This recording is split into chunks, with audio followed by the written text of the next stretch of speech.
si GMP Punsalan Rason, collector ng mga vintage chords.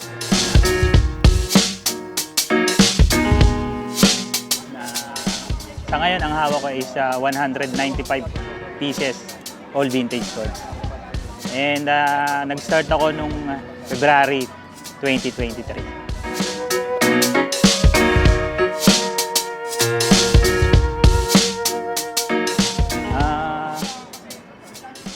Actually, before, ang gusto ko is mga wall. Then, one time nakakuha ako ng isang NBA chords.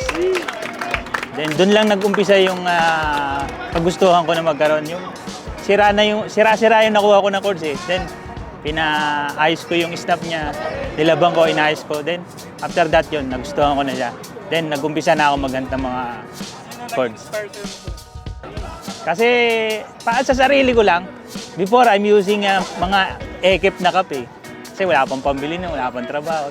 Nung nagka-work na, ito, umpisa na. Kasi ano rin ako yung kalbuhin eh. Kaya mas gusto mga nakakape. Most favorite ka? Most favorite ko kasi yung mga NBA OG logo na kape.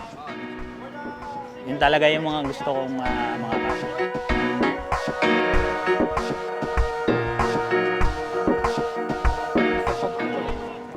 Challenges, siyempre, minsan yung kulang ka sa budget, gustong-gusto mo magkaroon, kaso hindi ka kailangan mo magpigil kasi mahirap yung kuha ka lang ng kuha, wala ka naman palang pambayad.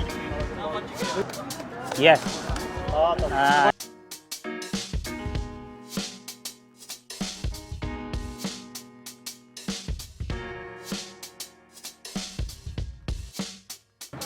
Dito naman na parang more on nakakakuha ka ng mga kaibigan. Advice ko sa mga gusto mag-collect, hanapin nila yung mga gusto nilang cup at pahalagahan. Yan lang.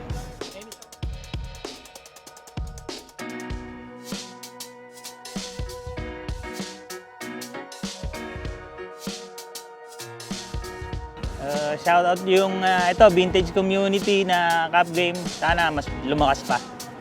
Yan lang. Thank you.